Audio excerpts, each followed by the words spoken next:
informe Silvi y seguimos así en Mercado Sin Pulgas.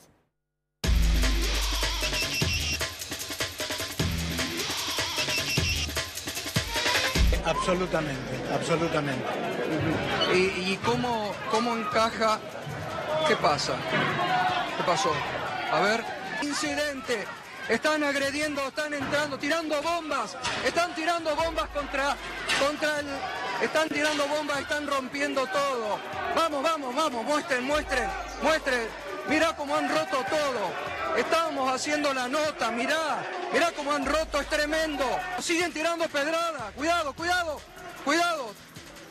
Están tirando piedradas un grupo de violentos. Tensión en Plaza de Mayo, seguramente el mismo grupo que estuvo en el ND Ateneo se dirigió a otros lugares generando algún tipo de incidente y llamativamente la policía está ahí quietita, no identifica a nadie, cuando en otras marchas a veces actúa. Y lo detiene por 60 días. Exactamente, ¿no? Acá concretamente la presión comenzó con el ejército de trolls. Es decir, aquí ha habido toda una maniobra realmente financiada con fondos del Estado para perseguir opositores, sindicalistas y opositores políticos. Eso está claro. La policía desplazándose. Ahora da la sensación de que son infiltrados los que se quedaron en Plaza de Mayo después de la marcha por Santiago Maldonado, ¿no? Primero atentar contra el ND Ateneo y después han ido a Plaza de Mayo. Bueno, es lo que pensábamos, Está clarísimo la acción. Acaba de avanzar infantería con un grupo que había quedado hace un instante nada más. Avanza la policía en motocicletas y también la infantería por acá, despejando a los manifestantes. Las tres imágenes de esta noche, ¿no? El atentado en el Ateneo, el frente del canal donde recibimos la amenaza de bomba y lo que está pasando en la Plaza de Mayo. Sí, una noche violenta en la puerta del canal. En este momento está la policía. Hemos decidido no abandonar el canal porque forma parte, uno piensa, de una maniobra que está de alguna manera concatenada, ¿no? Lo que pasó allá, lo que pasa acá. Único canal en vivo que estaba cubriendo lo de Santiago Maldonado.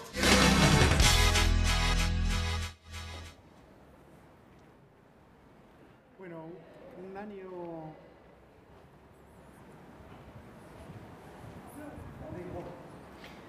Guido, sí, digamos, un año se cumple de la última vez que se vio con vida Santiago Maldonado, el 1 de agosto.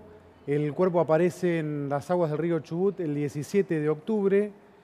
Y hoy tenemos como invitados a Diego Rojas, periodista, a Mariana Romano, politóloga. Muchas gracias por venir. Han escrito un libro, lo tenemos aquí. Se llama Paz en Música, el caso Santiago Maldonado en la era de la posverdad, que básicamente es una crítica al rol de los medios durante la cobertura del caso de la desaparición de Santiago. Es un análisis, me parece a mí, que tiene un peso crítico porque no se puede tener otra mirada al rol que jugaron los medios hegemónicos principalmente en la función de someterse a operaciones de Estado que querían desviar la investigación acerca de lo que había sucedido. No sé si ustedes recuerdan, pasó hace un año, fueron 78 días de zozobra y de mucha tensión social, porque todo el mundo estaba conmovido porque había la posibilidad de que hubiese un detenido desaparecido por parte de la Gendarmería, luego de una represión de la Gendarmería a una protesta social. Ahora, lo que hizo el Estado y que siguieron medios comunicacionales, que periodistas, redes sociales, cibertropas y trolls, fue darle cuerpo a esas operaciones de desviación de la información, de desinformación. Ustedes recordarán, lo primero que se dijo es que Maldonado no estaba ahí, que un camionero se lo había llevado en Entre Ríos. Pero ahí ustedes reconstruyen todas esas hipótesis. Hagamos un repaso, ¿no? Digo, sin obviar o sin evitar la lectura del libro, que es interesante, a la que promovemos. Pero un repaso de todos esos hitos, digamos, de mentiras que fueron recorriendo. Mira, lo que nosotros un poco ordenamos en el libro, intentamos mostrar, es un paralelismo que había entre la orientación que se le daba desde el gobierno a la investigación del caso y después cómo eso se reproducía, tenía un eco a partir de los principales medios oficialistas y que después obviamente era recogido por otros medios secundarios, etc. Si recordamos rápidamente, desde que desapareció Santiago hasta el martes posterior, 8, 9 de agosto, no hubo declaraciones del gobierno al respecto. Es decir, un silencio que chocaba con un montón de información que ya circulaba en redes sociales, en medios opositores, en medios menores y demás. Claro, y sin embargo, incluso las PASO ahí en el medio. eso es el domingo posterior, el 13. Sí. Y es recién a mediados de esa semana, cuando le hacen a Burrich una pregunta en una radio a colación de otro tema, la están entrevistando, que Burrich incluso dice que está en duda que Santiago haya estado ahí. Cuando Gustavo Gravia en el programa de Tenenbaum. Exactamente. Y después recién el 16 de agosto, desde el Senado, no sé si recuerdan, que Burrich es la primera vez que un funcionario pone las manos en el fuego por la gendarmería. No voy a tirar a ningún gendarme por la ventana, dice textualmente, pero además dice, y repite 3 veces, y tenemos la información de un puestero que fue herido en una... Bueno, pero esto fue porque toda la información crítica iba en el sentido de que la gendarmería había producido la desaparición de Santiago. Bueno, nosotros lo que mostramos, lo que intentamos mostrar de alguna forma del libro es que todas estas hipótesis alternativas que a partir de ese día empiezan a circular en una vorágine de noticias que circularon hasta más o menos 3 semanas después, podemos decir principios de septiembre, cuando vuelve a haber un giro en el tratamiento del caso, producto de una movilización popular masiva que va a Plaza de Mayo, denuncia que Burrich está desviando la investigación, etcétera. Y que tiene que ver con la intención efectivamente de encubrir esa responsabilidad de Gendarmería, porque nosotros hacemos hincapié en reconstruir y reponer el contexto y la situación en la que desaparece Santiago Maldonado y tras la cual aparece su cuerpo sin vida, que tiene que ver con un operativo represivo que además fue ilegal, pero que nosotros sostenemos que estuvo además planificado, es decir, que actuaron de manera planificada y que tuvo que ver incluso con una reunión que el jefe de gabinete del Ministerio de Seguridad había tenido con las fuerzas de seguridad de las 3 provincias, es decir, con toda una situación y una política que terminó con esa represión tras la cual desaparece Santiago, y para encubrir esa responsabilidad se jerarquizaron hipótesis alternativas. Entonces, si un camionero decía que lo había visto en Entre Ríos, perfectamente confundido, se jerarquiza y se pone como hipótesis principal. Sin embargo, Mariana, en el lugar, yo viajé y fui parte de la cobertura en esos días. Yo les confieso, ¿no? Cuando yo viajo a Esquel, viajo convencido por los elementos que tenía de juicio de que la Gendarmería algo había tenido que ver. Y después, cuando uno estaba en el lugar de los hechos y hablaba, y fui hasta la tranquera donde estaban los mapuches, el predio donde desapareció Santiago y todo, uno se quedaba con una convicción extraña de que ahí todos mentían, de que nadie decía toda la verdad. Y los mapuches, para ustedes, no digo los mapuches porque es un colectivo muy grande, pero la gente que rodeaba a Santiago, ¿no fue también responsable de haber obstruido la acción de la justicia, no haber permitido los rastrillajes en el río, haber puesto obstáculos que luego son subsanados o negociados por el segundo juez de la causa, cuando es removido el juez Otranto, ¿no? Bueno, pero vos sabés que la familia pidió, por ejemplo, que vayan a declarar, que sean citados a declarar todas las personas que podían aportar algo respecto a que habían visto a Santiago. Bueno, no fueron llamados a declarar. Es decir, ¿quiénes son los que mintieron en la causa? Es decir, que recién recordábamos, Burrich el primer día dice, no vamos a revolear gendarmes, no voy a tirar gendarmes por la ventana, esta me la banco yo, seguir buscando exonerar a Gendarmería. Después se demuestra que efectivamente Santiago estaba en el lugar de los hechos, cosa que se negó desde el primer momento, que efectivamente había, por ejemplo, filmaciones que se habían negado que había. Después, ¿el juez llamó a declarar? ¿La gente tenía llamado a declarar? No. ¿Esa gente aparece con nombre y apellido en la causa? Sí. Entonces, efectivamente, lo que hubo, a nuestro entender, es una manipulación efectivamente de la causa y un bloqueo de la propia investigación de la causa que partió de quienes debían llevarla adelante y que incluso se buscó criminalizar permanentemente a las víctimas, incluso, ¿cómo se dice?, incriminarlas, y que tiene bastante que ver con lo que nosotros llamamos la última operación que está planteada en el libro, que es esta operación, bueno, Santiago se ahogó. Como se ahogó, no hay responsables. Esta operación dicen el desenlace, lo que sería el desenlace cuando haya en el cuerpo. No hay responsables, pero Santiago se ahogó, ¿o no se ahogó? Bueno, la cuestión es la siguiente, justamente, cuando vos decís se ahogó, es como quien va a la Reconozco, pileta. obviamente hubo una represión, los corrieron de la Ruta 40, entraron al predio, ¿no? La Gendarmería. Ahora hay varios elementos. Primero, la operación de decir se ahogó solamente, descontextualizando, es como si una persona va a la pileta y termina ahogándose por una impericia suya propia y no en el medio de una represión salvaje, con 100 personas reprimiendo a un corte de ruta que ejercían 9 personas, donde además hay videos donde los gendarmes al llegar en el camión dicen vamos a quemar las casas, le vamos a romper todo. Digo, o sea, hay una planificación de ejercer un grado de violencia muy fuerte que es ejemplificador, digamos, sobre ese corte de ruta. Ahora, está esta otra cuestión, vos decías la cuestión de los mapuches. Yo creo que el caso no está cerrado en términos generales. Ustedes vieron que la semana pasada el perito Proeger plantea que hay una página firmada por los 55 peritos que dicen que Santiago no tenía golpes, pero una página de ese informe dice que el polen es indubitablemente imposible que haya quedado durante esos 3 meses por la correntada, por el rompimiento de la corriente de la nevada de las montañas, que además se da en ese periodo, y que es imposible que el polen haya quedado... ¿Me estás hablando de un perito versus 55? No, los 55 firman esto. Los 55 firman este informe que dice el polen no podía haberse mantenido en la ropa de Santiago Maldonado. Es decir, hay todavía elementos que ponen este caso en un lugar de que no está cerrado. Ahora, en ese punto, ¿se puede decir que son culpables o no son culpables los mapuches? Una pequeña fracción de... Yo fui ahí también, fui a Esquel, fui a la comunidad A mí, por ejemplo, Pulov. no me dejaron...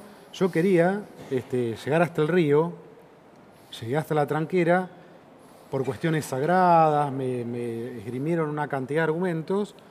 ¿Y por qué querés pasar? Bueno, yo soy periodista, yo quiero, si dicen que el río está helado, yo quiero poner un dedo en el río helado para contar en mi crónica que el río está helado y que alguien se puede ahogar en esta época del año. Es decir, ¿y por qué yo no podía pasar al río? Yo siempre me quedé pensando que ellos sabían que el cuerpo estaba y que uno podía ver que el cuerpo estaba en el río como emergió 70 y pico de días después. Bueno, pero hubo tres rastrillajes. Hubo rastrillaje, Tres rastrillajes. El mayor rastrillaje, ustedes recuerdan, había drones, había helicópteros, había perros, ordenado buzos. por el juez Otranto, el primero. No, el segundo. El segundo. Hubo un primer rastrillaje del juez Otranto. Hubo un segundo, y en el tercero, ordenado por el juez Geral, es que aparece el cuerpo 78 días después del 1 de agosto. Sí. Igual yo no me quiero correr del eje, más allá de la discusión sobre el caso, que es el tema del rol de los medios, ¿no? Que es la investigación. Ustedes no encaran solo el rol de los medios, ¿no? Es decir, es de los medios y es, en todo caso digo, en los medios hablan de trolls, o sea, hablan de una actitud de encubrimiento más completa. Más sofisticada. Mira, Diego al principio dijo un término que nosotros incluso habíamos pensado ponerlo como bajada en el libro. Es decir, en la presentación decimos, bueno, hablamos de operaciones de Estado. Claro. ¿Por qué? Por esto de que confluyeron una cantidad de elementos, que es un poco lo que finalmente, porque la conversación nos lleva a los distintos elementos. Y porque actuaron en consonancia, es decir, tuvo un paralelismo entre una política estatal, entre lo que pasaba en el expediente y lo que, digamos, se sostenía e incluso se alimentaba en los medios, lo que los principales medios. Por ejemplo, lo que Carrió decía. Teníamos las notas que decían que quizás estaba en Chile, es decir, surgieron esas notas, y después tenemos a Carrió diciéndolo brutalmente, no como un exabrupto, sino mostrando lo más brutal de una política estatal. Y nosotros decimos, bueno, esto es novedoso, es decir, los medios antes no operaban, no había operaciones de prensa, o sea, bueno, sí, en algún punto siempre existieron, de hecho, inscribimos en una genealogía el tratamiento del caso Santiago Maldonado, que tiene que ver con encubrir la violencia estatal, que, por ejemplo, nos recuerda a esas tapas, por ejemplo, la crisis causó 2 nuevas muertes. Claro, iba a decir Darío y Maxi que durante un día hubo los piqueteros se matan entre ellos. No hay una cuestión paradójica. Por un lado se critica, desde ya los medios están llenos de defectos, llenos de problemas, de operaciones, hay muchas cosas que uno puede conseguir.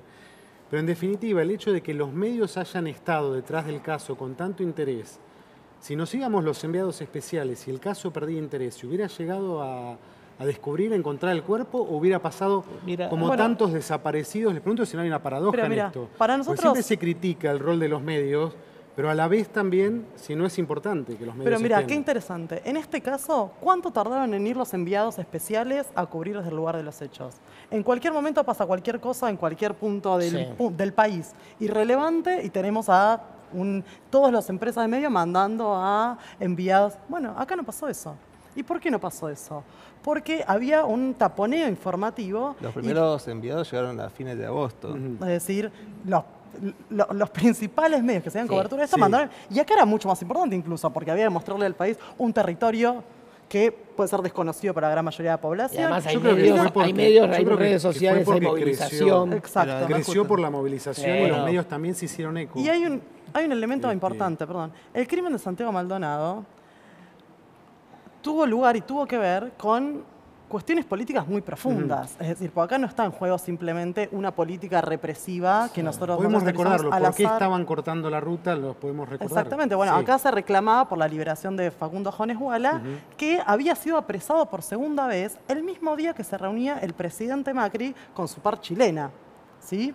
Entonces, ¿qué demuestra esto? Bueno, que finalmente el gobierno tiene un interés particular en cosas que suceden en la Patagonia que están vinculadas con la explotación de los recursos naturales y con la entrega de los recursos naturales. Por lo tanto, digamos, el crimen de Santiago de Maldonado puso en cuestión y puso de relieve una política represiva que había sido guionada por el Ministerio de Seguridad un año antes, que había tenido que ver con la reunión de Nocetti, que incluso tiene que ver con el decreto de Fuerzas Armadas. Si Mariana, el crimen, yo te tengo que preguntar quién es el asesino, quién es el autor de ese crimen. Bueno, nosotros creemos que es un crimen de Estado y que hay responsables políticos y materiales que tienen que estar en el banquillo y que tienen que pagar el crimen, justamente la justicia se debería investigar cuáles fueron los hechos. Es algo que todavía es incierto. Lo que es cierto es que se dio en el marco de un contexto represivo de 100 personas de las fuerzas de seguridad, después de lo que decía Mariana, sobre una reunión de Nocetti con las fuerzas de Río Negro, de Neuquén y de Chubut para planificar un plan represivo contra la protesta social en aquella zona. Ahora, lo que vos decías me parece interesante. Bueno, si los medios no están... Bueno, un medio puede estar, pero puede estar también para desinformar. Y esta cuestión que decía... Porque, por ejemplo, los medios pero están... sin embargo, hay un medio, no importa cuál, yo coincidí en la cobertura, te señalo esto nada más, que desde mi punto de vista desinformó todo el tiempo, diciendo que la gendarmería se lo había llevado en la camioneta, culpando a la gendarmería, y los hechos demostraron que no fue así. Y se volcó a la opinión pública en un sentido que los hechos demostraron que no iba el caso. Más allá que se pueda discutir la responsabilidad, en todo caso, en la represión y el desalojo de la ruta. También creo que justamente la era de la posverdad también plantea que este es el subtítulo del libro, el caso de Santiago Maldonado en la era de la posverdad puede llevar a que se confluyan intenciones emocionales o políticas más allá de la información y de los datos. Entonces, cuando el medio que vos te referís, durante página 12, que el lunes 7 dice el gobierno de Macri tiene su primer detenido desaparecido, es un título aventurado, ¿no? Digamos, muy fuerte y que es una afirmación muy potente. No quiero yo personalizar. Por eso, no, por eso digo... No, yo digo los medios, porque también es cierto que hubo otros medios que plantearon cuestiones como la teoría del sacrificio, que Santiago Maldonado se habría internado en las montañas o se habría ido al suicidio para que la causa mapuche fructificara. Es decir, que deseaban un muerto, que necesitaban un muerto. Que deseaban esto. Y también, digamos, que fue visto que había un pueblo en Entre Ríos donde todos eran Santiago Maldonado, que además había filmaciones sobre una persona... Hubo todo tipo de disparates, ¿no? Todo tipo de disparates. Operaciones. Había un matrimonio, el matrimonio que lo levantó en la ruta. Pero te corté. Salió la primera Mariana. Los medios que estabas reflexionando de la presencia o no de los medios. La presencia de los medios puede ser justamente... me parecía interesante justamente. Acá había como un camino que venía de arriba para abajo. Hay dos caminos. Uno que va de abajo para arriba, que es el que lleva a que las redes sociales pongan el tema en cuestión, la movilización pone el tema en cuestión en los medios, y por otro lado, las operaciones de Estado que bajan hacia distintos instrumentos comunicacionales, como pueden ser las redes sociales, los instrumentos tipo Facebook, tipo fake news, tipo trolls y cibertropas e influencers que hacen que la comunicación... Hoy estamos, el tema de Cambridge Analytica, la votación de Trump, digamos, influenciada por los servicios rusos, la salida del Brexit, creo que forman parte de los nuevos métodos comunicacionales muy sofisticados de influencia sobre las personas de manera, digamos, subjetiva, ¿no? Sí, y una cosita más que creo que marca, vamos terminando, pero una cosita más que creo que marca el estilo del siglo XXI, que es ocultar en la saturación de información. La sobreinformación. ¿No? Es decir, es como 75 versiones, antes era el silencio, tapar, y ahora es decir, meter un caleidoscopio de información que te hace perder de vista, como por ejemplo los cuestionamientos a Sergio Maldonado, ¿no? Uno lo cuestiona como si te hubiera hecho un curso de formación política, y es una persona que está en un lugar en el que nunca hubiera querido estar, en un rol que nunca hubiera elegido para su vida, por un hermano que hubiera elegido no perder, ¿no? Porque a veces le exigen como si fuese, tiene que ser un hombre de Estado que declare como ministro del Interior, y es una víctima. Familiares de las víctimas son también víctimas. Mira, con esto que decís, una cosa, incorporando lo que recién introducía Diego.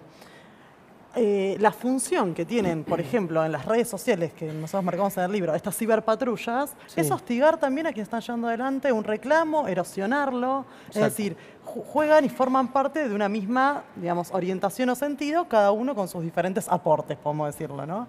Entonces, digamos, ahí se produce un choque en los que efectivamente y genuinamente pueden llevar un reclamo a una red, quienes lo obturan, y bueno, un poco todo eso busca o logra desinformar y ahogar a la población en una maraña informativa. Perfecto. Diego, Mariana, es un día particular. Hubieran esperado hablar con Silvia, hablaron con nosotros, no fue tan mal. Bueno, gracias por...